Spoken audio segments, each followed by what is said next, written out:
नमस्कार दोस्तों, स्वागत है आपका ब्लैक बोर्ड में। आज के इस इम्पोर्टेंट सेशन में हम करंट अफेयर जनवरी के लेके आए हैं, तो ये बहुत इम्पोर्टेंट है।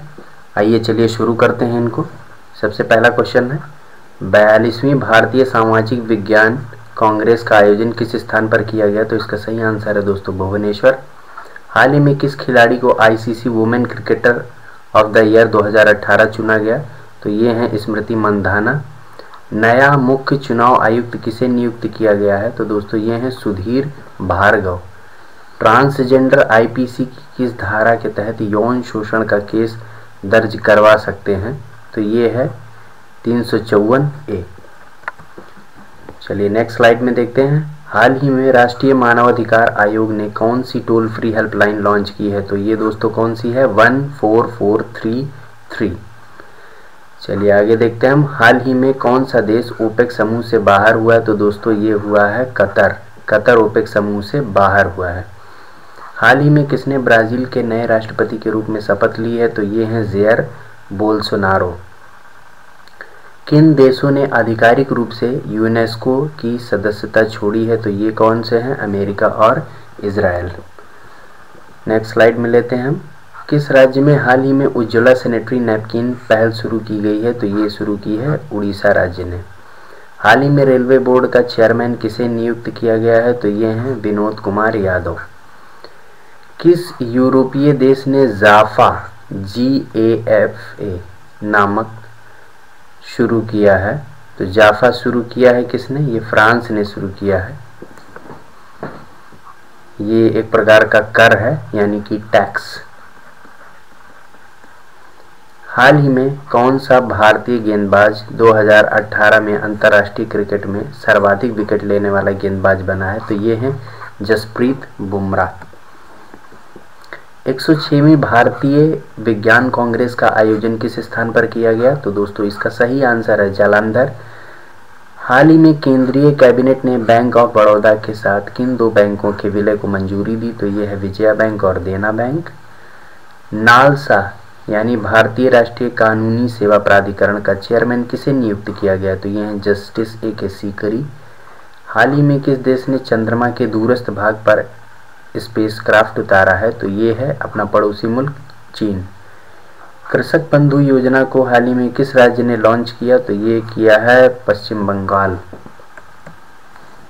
विश्व ब्रेल दिवस कब मनाया गया? तो ये दोस्तों 4 जनवरी को मनाया गया है। कैबिनेट ने किस राज्य की अनुसूचित जनजाति की सूची में परिवर्तन करने को मंजूरी दी है? तो ये की है अरुणाचल प्रदेश के जो शेड्यूल्ड ट्राइब्स हैं उनमें। 2019 इंडियन पैनोरामा फिल्म फेस्टिवल 2019 का आयोजन किस स्थान पर किया गया? तो ये किया गया है न्यू दिल्ली। हाल ही में पाकिस्तान में किस हिंदू धार्मिक स्थल को राष्ट्रीय स्थल घोषित किया गया है? तो ये है पंज तीर्थ। भारतीय पुरातत्व सर्वेक्षण ने कितने स्मारकों को राष्ट्रीय महत्व के स्मारक घोषित किया? तो ये 6 स्मारकों को राष्ट्रीय महत्व के स्मारक के रूप में घोषित किया गया है। हाल ही में किस देश में पाबुक नामक उष्णकटिबंधीय चक्रवात आया? तो ये दोस्तों किस में आया है? थाईलैंड में आया है। केंद्र सरकार ने केरल के किस शहर में शास्त्रीय भाषा केंद्र की स्थापना की है? तो ये की है कहाँ? त्रिरूर में। हाल ही में किस देश ने एशिया आश्वासन पहल अधिनियम का हस्ताक्षर किए? तो ये किया है अमेरिका ने। हाल ही में भारत की कौन सी पर्वतारोही अंटार्कटिका के सबसे ऊंचे पर्वत पर चढ़ाई करने वाली पहली महिला दिव्यांग बनी है? तो ये कौन है दोस्तों? ये अरुणिमा सिन्हा है। हाल ही में कौन सी कंपनी भारत की सबसे बड़ी परिसंपत्ति प्रबंधन कंपनी बनी है? तो ये है HDFC mutual fund. Next question लेते हैं हम। 80वीं राष्ट्रीय टेबल टेनिस चैंपियन 2019 का आयोजन किस स्थान पर किया गया? तो ये किया गया है कटक में, जो कि पड़ता है कहाँ? उड़ीसा में। हाल ही में रेलवे ने कुंभ मेले के लिए किस मोबाइल ऐप को लॉन्च किया है? तो यह है रेल कुंभ सेवा मोबाइल ऐप। ACI यानी कि एशिया प्रतिस्पर्धा संस्थान द्वारा जारी ईज ऑफ डूइंग बिजनेस में किस राज्य को पहला स्थान मिला है? तो ये भारत का है आंध्र प्रदेश। आंध्र प्रदेश को दोस्तों पहला स्थान मिला है ईज ऑफ डूइंग बिजनेस के मामले में। हाल ही में किस बिजनेसमैन को भगोड़ा आर्थिक अपराधी घोषित किया गया? तो ये है विजय माल्या। इनके द्वारा जो कंपनी थी उसका क्या नाम था? UV group. किंगफिशर का आप लोगों ने नाम सुना ही होगा, ये यूबी ग्रुप के अंतर्गत आती थी। United breweries. किस राज्य सरकार ने महिला स्वयं सहायता समूहों को 3 लाख रुपए तक ब्याज मुक्त ऋण देने की घोषणा की है? तो ये कौन है? उड़ीसा। हाल ही में किस राज्य ने सरस्वती नदी के पुनरुत्थान की परियोजना को मंजूरी दी है? तो दोस्तों ये है हरियाणा। हरियाणा राज्य ने सरस्वती नदी के पुनरुत्थान के लिए परियोजना को मंजूरी दी है। असम समझौते के क्लॉज 6 के क्रियान्वयन की समीक्षा के लिए किसकी अध्यक्षता में समिति का गठन किया गया? तो किसकी अध्यक्षता में? MP बेज बरुआ। हाल ही में कैबिनेट ने आर्थिक रूप से कमजोर वर्ग के लिए सरकारी नौकरी तथा उच्च शिक्षण संस्थानों में कितने प्रतिशत आरक्षण को मंजूरी दी है? तो ये 10%। खोजी पत्रकारिता के लिए Ramnath Goenka excellence in journalism award किसे प्रदान किया गया? तो ये किया गया S विजय कुमार को। किस देश ने 2019 हॉपमैन कप खिताब जीता है? तो ये जीता है दोस्तों स्विट्जरलैंड ने। खेलो इंडिया यूथ गेम्स 2019 का आयोजन किस स्थान पर हुआ? तो ये हुआ है पुणे में।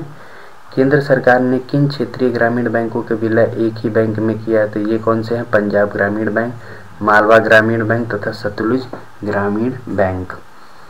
हाल ही में अंतर्राष्ट्रीय मुद्रा कोष की पहली महिला मुख्य अर्थशास्त्री कौन बनी है? तो ये बनी है गीता गोपीनाथ।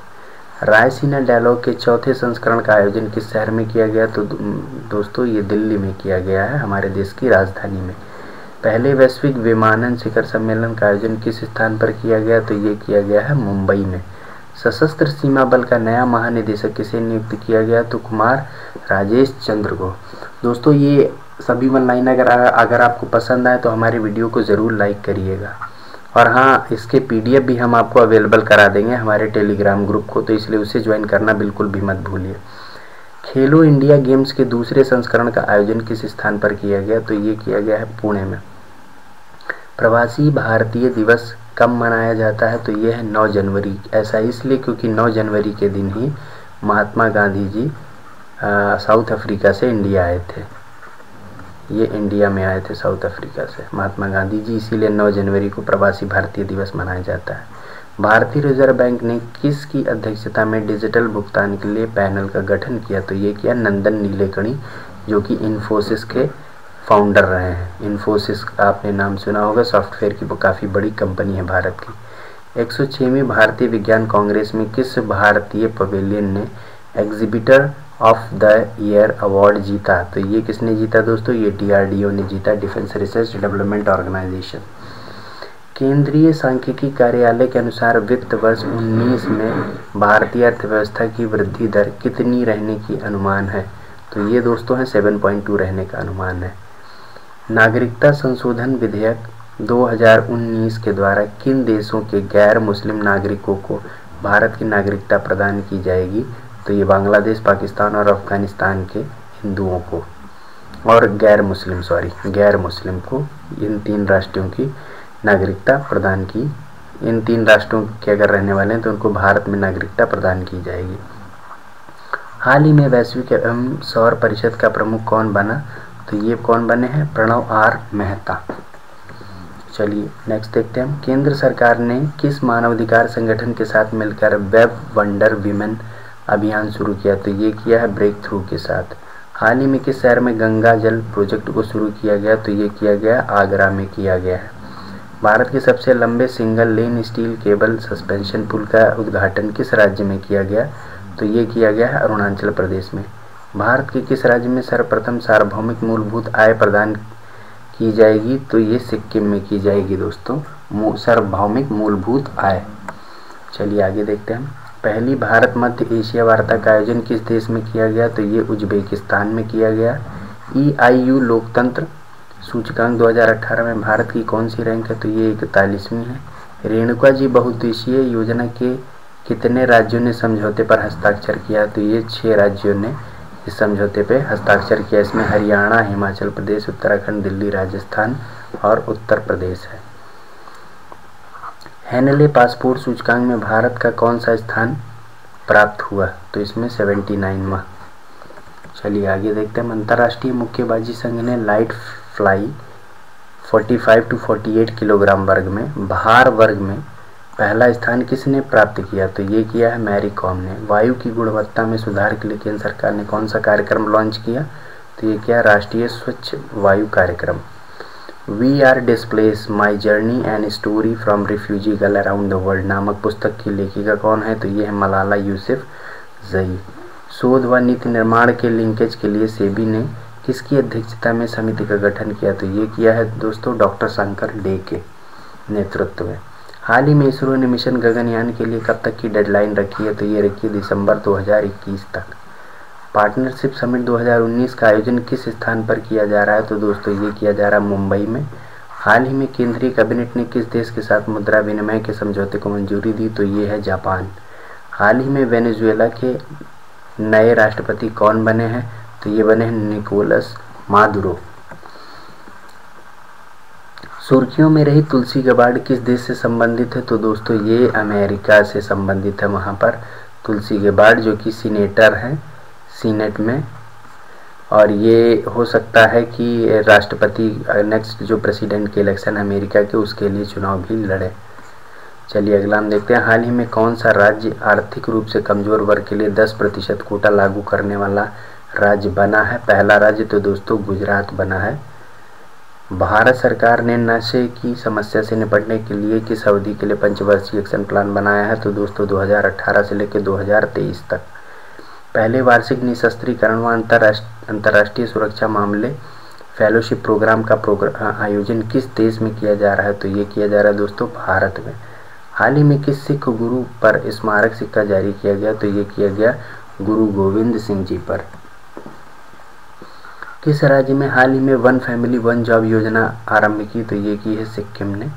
अमा घरे LED योजना किस राज्य ने शुरू की है? तो ये दोस्तों उड़ीसा। हाल ही में किस भारतीय को फिलिप कोटलर प्रेसिडेंशियल अवार्ड से सम्मानित किया गया? तो ये हैं दोस्तों नरेंद्र मोदी, हमारे देश के प्रधानमंत्री जी। तो इस तरीके से ये वन लाइनर थे जो कि कंप्लीट हुए। दोस्तों अगर आपको ये वीडियो पसंद आया तो लाइक करना बिल्कुल भी मत भूलिए। हम बाकी जो 15 दिन के इस महीने के करंट अफेयर हैं उनको भी अपलोड करेंगे, और हमारे टेलीग्राम ग्रुप को ज्वाइन करना बिल्कुल भी मत भूलिए। इस पे ये हम PDF फॉर्म में आपको अवेलेबल कराएंगे। आज के लिए बस इतना ही।